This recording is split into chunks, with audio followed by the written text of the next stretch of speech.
He said he was working late, but I found the truth on his phone. My name is Grace Miller. I'm 35 years old, and until last year, I thought I was living the kind of marriage people envied. We had the nice suburban house, the 2 cars, the perfect little routine. I used to smile when people said we looked so happy. I guess that's the thing about masks. They look flawless until they crack. I still remember the night everything began to crumble. It was a Thursday. Rain was tapping softly against the window, and I was sitting on the couch with a blanket around me, waiting for him to come home. He had texted, "Work's running late, don't wait up." It wasn't unusual. Michael worked in marketing, and long nights were part of his job. Or so I thought. I tried to distract myself with a movie, but something inside me, maybe intuition, maybe years of small ignored signs, started whispering. It wasn't paranoia. It was this dull ache that said, something's not right. He'd been distant lately. The late nights were becoming more frequent, and the little things, goodnight kisses, casual touches, shared laughter, had quietly disappeared. Around midnight, I heard the sound of his car pulling into the driveway. He came in looking tired, jacket damp from the rain. I asked him if he wanted dinner, and he said no, that he'd eaten with the team. Then he kissed my forehead and went to shower. I wanted to believe him, God, I really did. But as I watched him disappear down the hall, I realized I was studying him like a stranger, trying to find the man I used to know somewhere behind those eyes. That night, as he slept beside me, his phone buzzed twice on the nightstand. I didn't mean to look. I really didn't. But the screen lit up, and the name that flashed wasn't from work. It was a name I'd never seen before. Samantha. My stomach dropped. The message preview read, "I miss you already. Drive safe, baby." My hands started shaking. I stared at that glowing screen, every nerve in my body screaming, "No, not him!" I wanted to wake him, to demand the truth. But instead, I sat frozen in the dark. The sound of his breathing beside me suddenly feeling foreign. I let the tears come silently, not loud sobs, just quiet ones, the kind that burn your throat because you're trying not to wake the person who's breaking you. The next morning, I pretended nothing had happened. I smiled, made coffee, and kissed him goodbye. I needed time to think, to breathe, to figure out if I was ready to see what I already knew. I spent the entire day in a fog, replaying every moment of the last few months. The business trips, the sudden interest in going to the gym, the new cologne. Every puzzle piece started fitting together, forming a picture I didn't want to see. That evening, I did something I never thought I'd do. I checked his phone again. My hands trembled as I typed in his passcode, our wedding date. It still worked. I don't know why that detail hurt so much, but it did.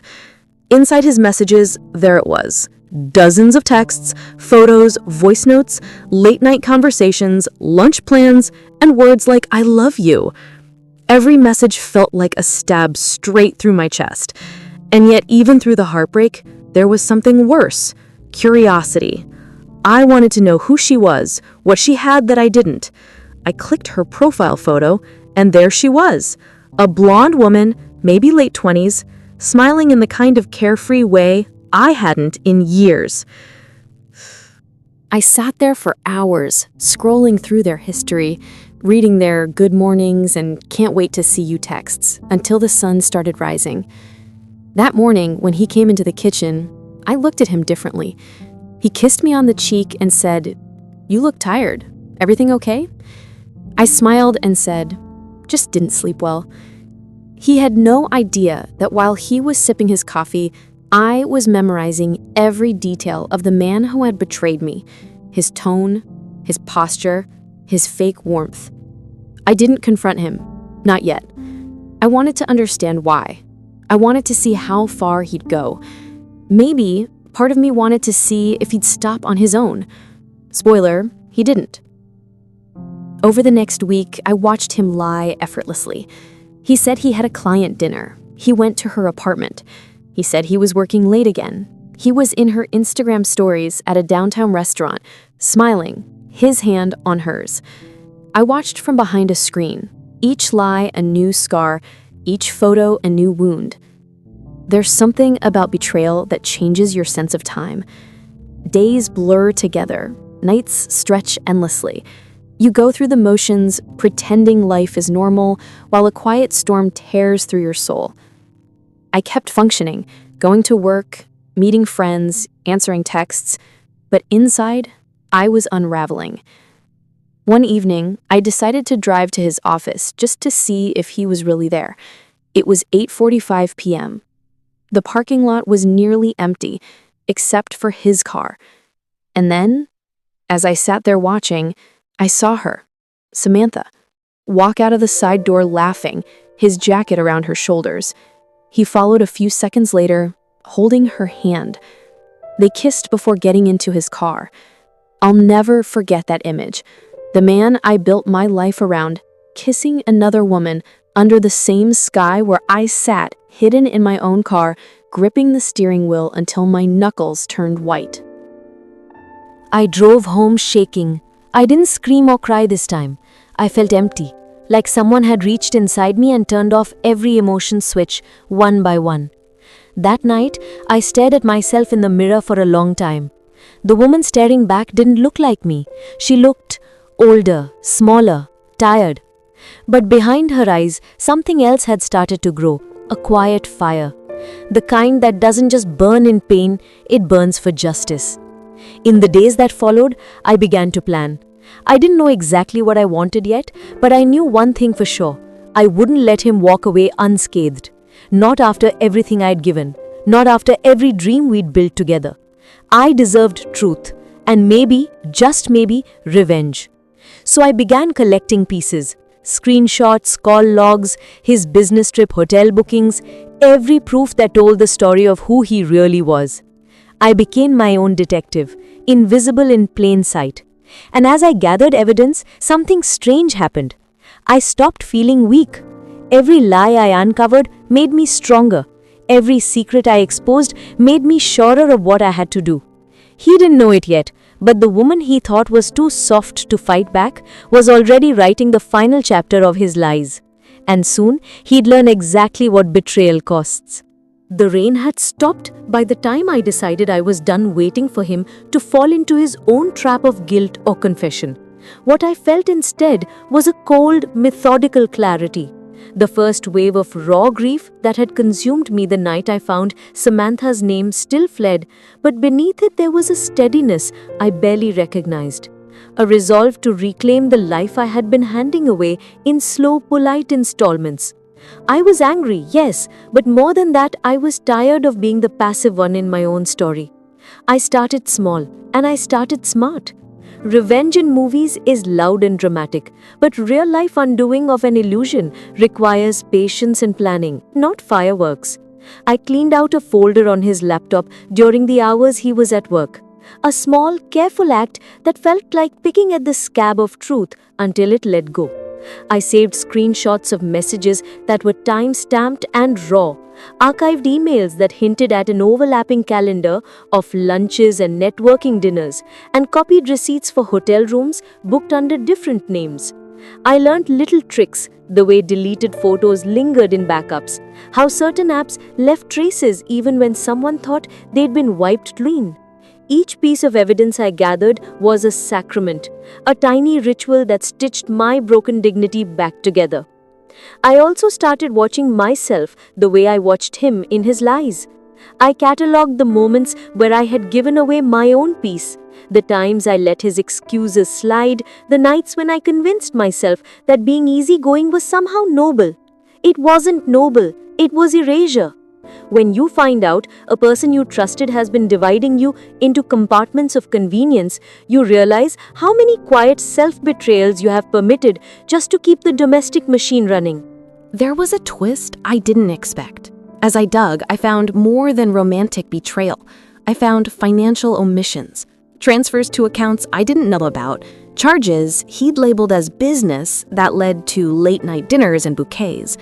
The man I thought was building a future for us had been siphoning pieces of it away. The giddy, selfish part of me wanted to rip him apart with fury. The pragmatic part of me knew that exposing the money trails would be the most devastating, immutable way to hold him accountable. Anger can be a spark, but paperwork is a slow, cold hammer. A second shock arrived in the form of a text I wasn't meant to see, an old message thread that suggested Samantha thought she was the next step in something bigger for him.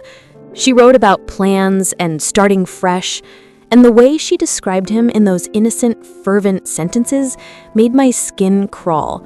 This wasn't just a secret fling. It had been framed by both of them in different ways as a kind of escape. If he was planning an escape, then I would make sure it was a one-way ticket. I thought about confronting him in those early days, staging a dramatic reveal in the kitchen, throwing the phone on the table, letting the truth tumble out like a live wire. But drama is for videos and anonymous strangers. Reality needs leverage. I photographed evidence and timestamped it. I opened a separate email account and sent copies of key documents to myself and to a folder on a cloud drive no one else could access. I printed certain things and slid them into a safe I'd bought 3 weeks earlier in the guise of wanting to keep family heirlooms secure. No one knew about the safe. That felt like the first honest secret I allowed myself. Some nights, the grief pressed in until the breath came shallow and small, and I'd wake at 3 with my heart leaking pity for the woman I had been and not yet becoming. I would lay in the dark and whisper to the ceiling all the things I wanted him to know, and when those whispers turned into plans, I felt less alone. It's surreal how hope can be born from the practice of imagining retribution that is also reclamation, not just taking something away from him, but giving something back to myself. Then came a moment I hadn't anticipated, a little victory that tasted like the first sip of coffee after a sleepless night. I found an email trail between him and a contractor about selling the house soon, with dates that fit into the exact time frame when he'd started sneaking out. It wasn't a casual included sentence. It was a plan with timelines and figures written in clinical, future tense language. He had been planning to sell the home we'd both signed for, the one with my fingerprints on the walls and our laughter embedded in its wallpaper. There was no note about me. There was no consideration of my life woven into those financial projections. The realization made my hands go cold and then set my jaw. If he intended to erase me along with mortgage payments and shared memories, then I had to ensure my voice existed in the paperwork that mattered. I reached out to a lawyer I found in a late-night Google spiral, someone who wrote about prudence and dignity on their firm's site in a tone that felt like a lifeline. Sitting in the office the first time, I kept my story compressed and clinical, as if reading from a ledger rather than an exposed heart. I handed over copies of texts and receipts. The lawyer's eyebrows rose in quiet, professional ways that told me he knew exactly who I was dealing with. Not just a cheating husband, but one who had thought to layer his betrayals in several currencies. He did not use pity language. He used next step language. That steadied me in a way no consoling friend had in weeks. We moved methodically. We paused a joint credit card. We quietly checked credit and investments. We prepared contingency documents that would protect me if sudden moves were attempted. There was a strange intimacy to moving through legalities. It made me feel less like someone swept along by other people's decisions and more like an architect of my own future. It felt cold and necessary, like applying antiseptic to a wound. My anger became the blue light of procedure. And for every sleepless night, we wrote one more paragraph that kept my home and name intact. While all of this was happening, there was another, smaller, sharper sting. A friend, someone I'd known since college, someone who had more at stake with me than casual acquaintance, told me in a voice that tried to be gentle that Michael had been different lately. It was a soft, frustrating confirmation of what I already knew. But what she revealed next was a twist I hadn't planned for. She'd seen him at a community charity event, smiling, shaking hands with neighbors and donors, the same man who'd been public, polished, and entirely different at home. The two lives existed in the same town, like a pair of twins who never met. That public performance made him worse in my eyes because it implied calculation and performativity. He'd been acting for others while betraying me in private. The betrayal widened into a moral corrosion. It was no longer just about the private heartbreak, but about the public theater of deceit. I started to map out how and when to reveal everything. Timing is a cruel, precise thing in these situations. Revealed too soon, and it can look like rage.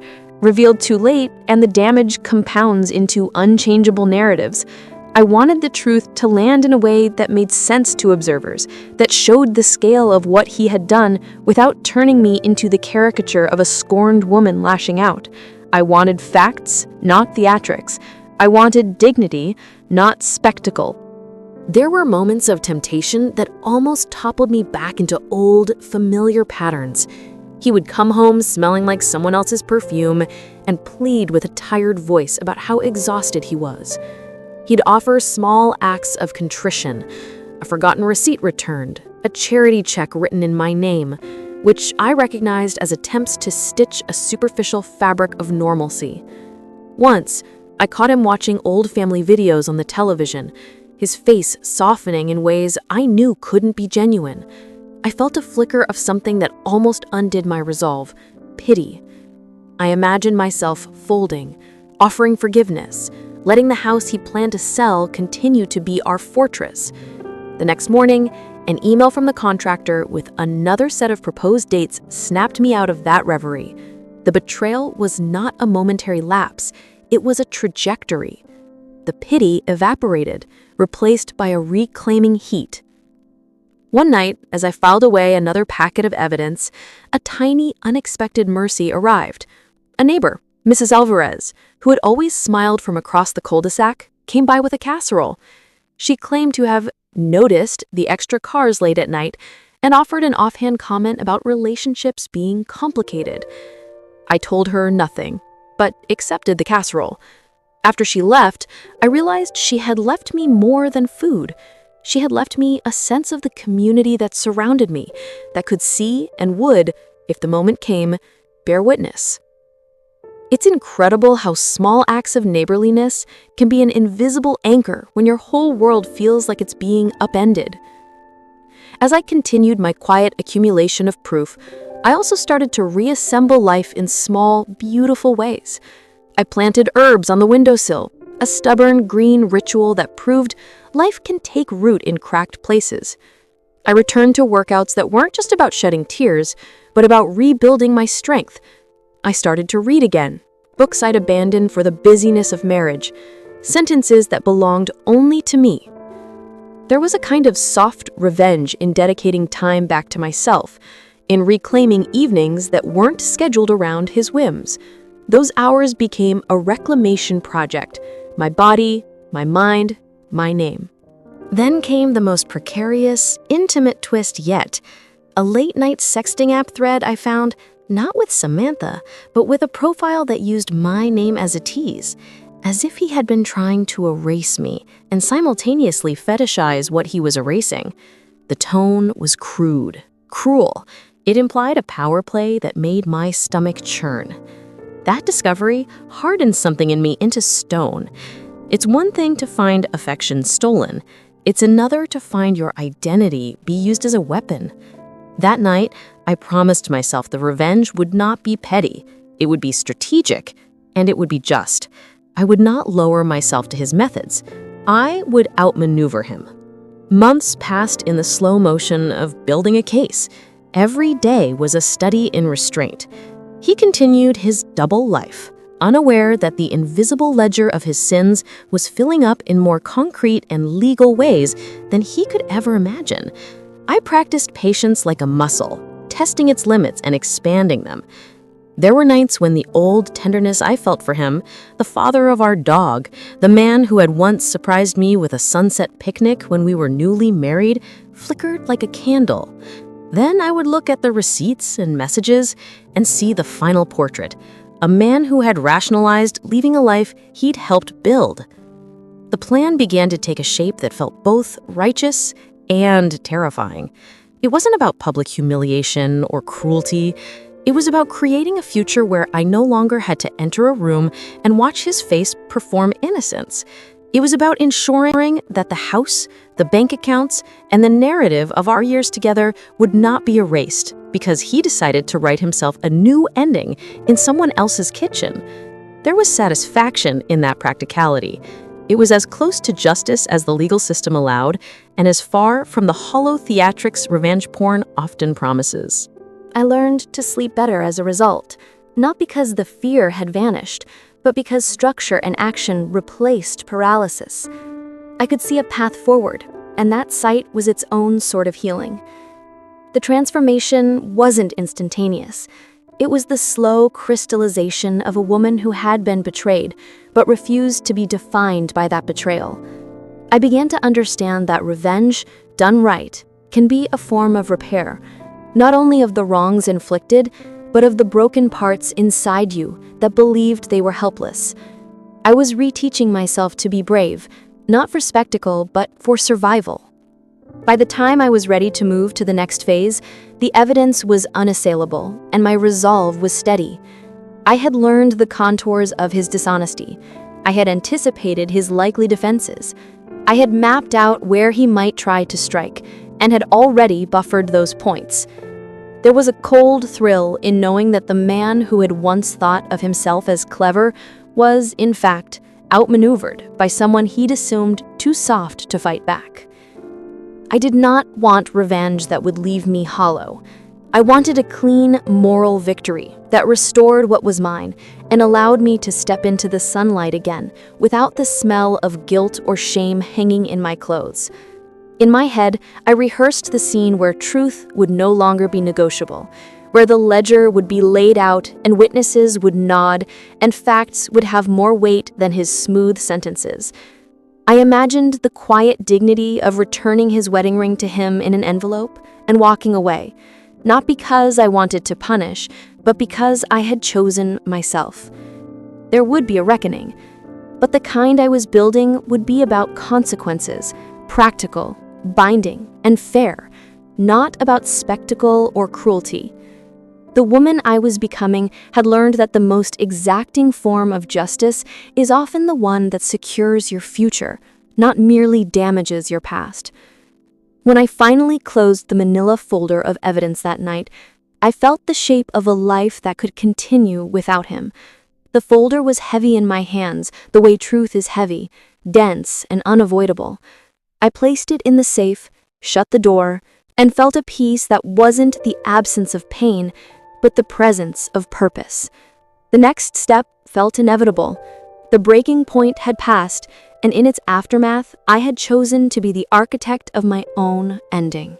The morning after I locked that folder in the safe, the air felt different. Not lighter, but sharper, cleaner, as if something inside me had shifted permanently. For months, I'd lived in silence, pretending not to know what I knew, smiling through dinners and sharing a bed with a stranger. But that morning, when I looked at myself in the mirror, I saw someone new. Not the broken woman who cried into her pillow every night. Not the wife trying to fix what wasn't hers to fix. I saw a woman who had survived deception and was now standing on the edge of her own rebirth. It was time to act. The first step was to stop pretending. I stopped cooking his favorite meals. I stopped asking when he'd be home. I stopped offering affection to a man who had already given it elsewhere. At first, he didn't notice. Men like him rarely do. They're so wrapped in the safety of their own lies that they don't feel the tremors until the ground collapses beneath them. A week later, he finally noticed the silence. He asked if everything was okay, his voice filled with the same feigned concern I'd once found comforting. I told him I was just tired. It wasn't a lie. I was tired of being quiet, of being patient, of protecting someone who never protected me. But I didn't want confrontation yet. I wanted him relaxed. I wanted him unprepared. My lawyer had everything ready: divorce papers, financial freezes, property safeguards. I had quietly ensured that his hidden accounts were flagged. The house, which he'd planned to sell behind my back, was legally secured in my name through an amendment I'd filed months earlier under the guidance of my attorney. He had no idea. For him, life continued as normal. Dinners, texts to Samantha, the charade of marriage. But for me, every moment was deliberate preparation. Every word I spoke to him was rehearsed restraint. One Friday evening, he came home unusually cheerful.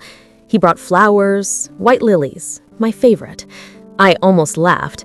It was textbook guilt behavior, an instinctive peace offering from a man who didn't know his empire was about to fall. He set them on the table and said he was taking me on a weekend trip, just us. I smiled, nodded, and said it sounded lovely. He had no idea that while he was booking a getaway, I was planning the date for my lawyer to serve the papers. That night, I couldn't sleep. I lay awake beside him, listening to the rhythmic sound of his breathing, and I realized something that startled me. I didn't hate him anymore. The rage that had once burned inside me had transformed into something calmer, a quiet, measured detachment. I was no longer the woman begging for answers. I was the woman holding all of them. The next morning, I drove downtown to the law office to finalize everything. As I handed over the signed papers, my lawyer looked at me and said softly, "Are you ready for what comes after this?" I nodded, because I was.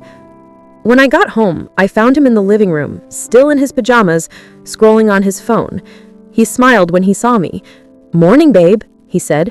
"I was thinking maybe we should invite Samantha to the charity event next month." He froze. He hadn't meant to say her name. It slipped out naturally, like a truth escaping captivity. The color drained from his face. I didn't yell, I didn't throw anything. I just looked at him, long enough for the silence to say everything his lies never did. He tried to recover, stammering something about a coworker mix-up, but the panic in his eyes gave him away. I simply said, "I know." He stopped breathing for a second. Then, in a trembling voice, he asked, "Know what?" I didn't answer. I just walked past him, opened the safe, and placed the thick manila folder on the coffee table. His eyes widened as he recognized the photos, screenshots, and documents spilling from it. He sat down, staring at the pile like it was a loaded gun. And then he whispered, "Grace, please." That's when I realized something extraordinary. He wasn't afraid of losing me. He was afraid of losing his reputation, his money, his comfortable double life. Every apology that followed wasn't about remorse. It was about damage control. He begged not for forgiveness, but for silence. That's when I understood the difference between guilt and regret. Guilt says, I got caught. Regret says, I wish I hadn't done it. He had only the first. I let him talk, let him scramble, let him twist. And then when he was done, I handed him an envelope, the divorce papers, clean and final. He tried to tear them apart, but I stopped him. "Don't," I said calmly. "You'll want to read the fine print before you destroy your future." Because inside those papers wasn't just the divorce. It was the documentation of every hidden account, every falsified transaction, every piece of proof that could dismantle his career if made public. His eyes darted through the pages. The color drained from his face completely. I'd done my homework. Every detail was legitimate, traceable, and undeniable. He looked at me like he was seeing a ghost, not of his wife, but of the woman he thought he'd buried under years of manipulation. I didn't need to raise my voice. The truth spoke louder than any scream ever could. When he finally realized what I had done, he slumped back, defeated. The man who had built his power on lies was now crushed beneath the weight of my silence. He begged me not to ruin him. He offered money, assets, anything to keep it quiet. But I didn't want money. I wanted peace.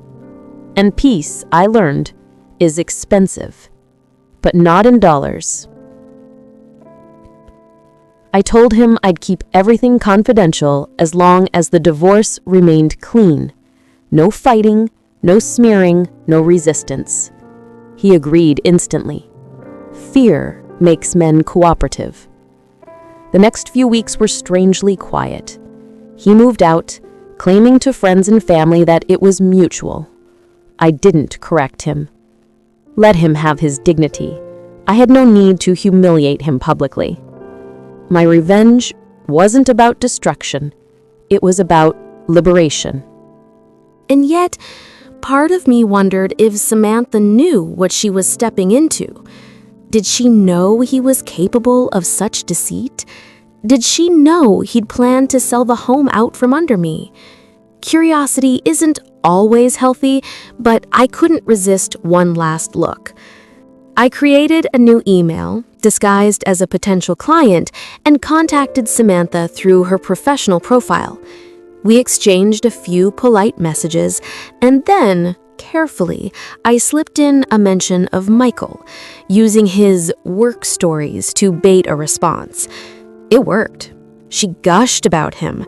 She told me how he was planning a future together, how he said his wife didn't understand him. Every word was a mirror of the same lies he'd once told me.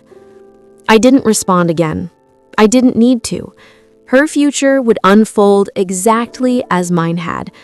Slow at first, then suddenly, heartbreakingly clear. And maybe someday she'd find strength in her pain, just like I did. The day the divorce was finalized, I didn't cry. I didn't celebrate either. I just walked out of that courthouse, feeling something I hadn't felt in years. Stillness.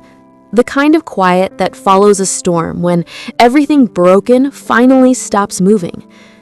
For weeks afterward, I rebuilt. I sold old furniture that carried memories I no longer wanted.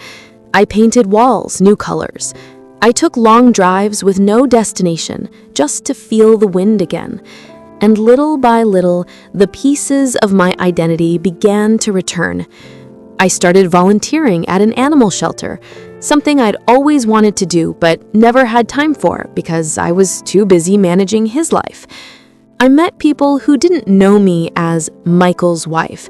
They just knew me as Grace, the woman who loved dogs, laughed easily, and had a story behind her eyes. Healing wasn't instant. There were nights I still woke up reaching for him, out of habit, not love. There were mornings when I missed the illusion more than the man. But over time, I realized something beautiful. Missing what once was doesn't mean you want it back. It just means you're honoring the version of yourself who tried. One afternoon, as I was sorting through old boxes, I found our wedding photo. For a moment, I stared at it. Two people, smiling, young and naive, believing forever was simple. I didn't feel hate. I didn't feel love. I just felt gratitude. Gratitude that I'd survived the lie, learned the lesson, and found my way home to myself. That night, I took the photo, placed it in the fireplace, and watched it burn. Not out of anger, out of closure. Because some things deserve to end quietly, with ashes, not explosions. When I finally got home that night, my hands were shaking. The keys rattled against the door.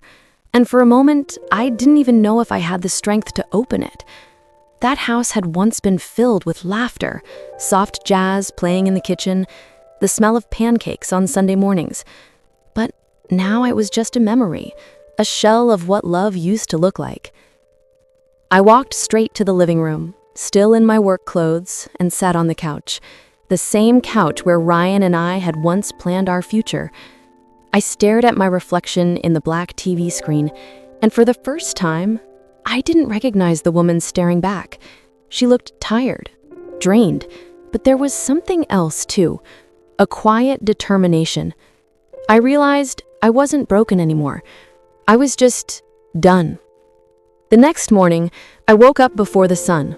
I made coffee, sat on the porch, and listened to the world wake up. It had been months since I'd felt calm. The divorce papers were finalized a few days ago, and I hadn't even cried. Not because I didn't care, but because I'd already cried enough to fill a lifetime. There comes a moment when pain turns to acceptance, and that morning, I felt it deep in my bones. But life had one more twist for me. A few days later, Ryan showed up at my door. I wasn't expecting him. He looked thinner, older, like life had started taking from him what he once took from me. He said he just wanted to talk. For a second, I almost didn't let him in. But then I remembered who I was now. Not the desperate woman begging for love, but the woman who survived betrayal, humiliation, and heartbreak. So I opened the door.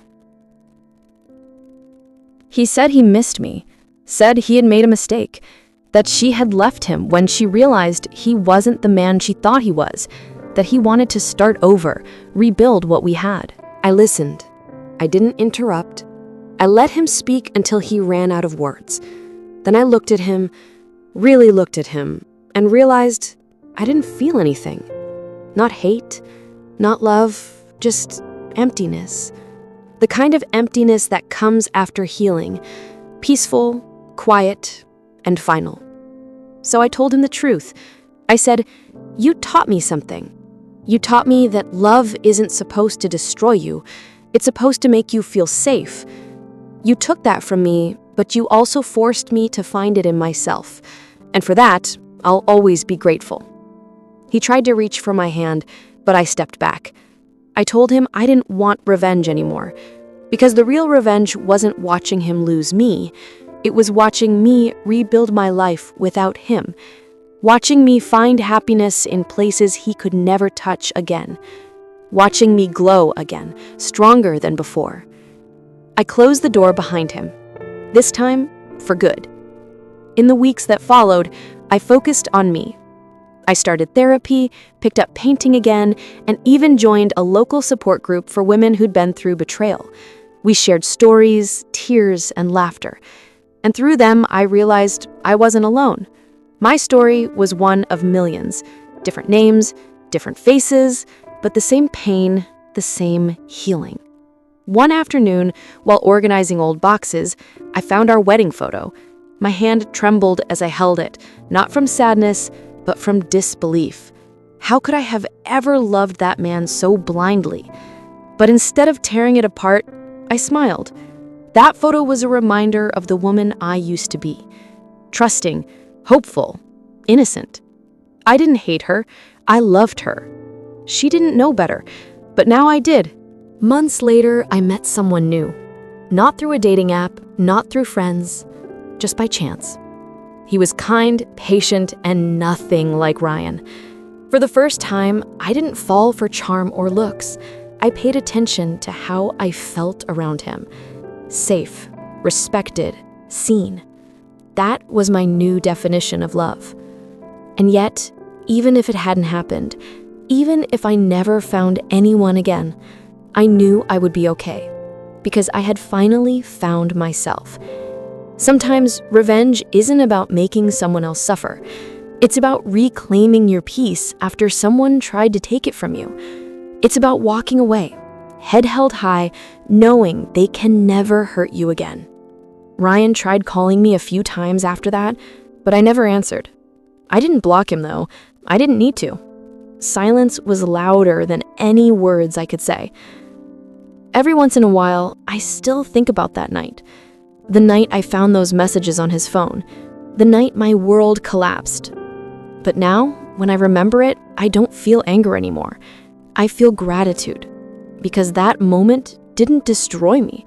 It rebuilt me. It stripped away the illusions and showed me who I really was beneath the pain.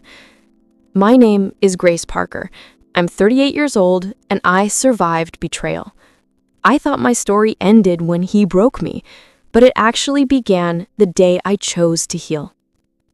If you've ever been betrayed, If someone ever shattered your trust, please remember this. You are not weak for loving. You are not foolish for believing. You are human, and the same heart that was broken has the power to rebuild itself stronger than ever. And if my story touched your heart, please like this video, leave a comment, and subscribe. You have no idea how much your support means to me, because somewhere out there, another woman needs to hear that she can survive this too.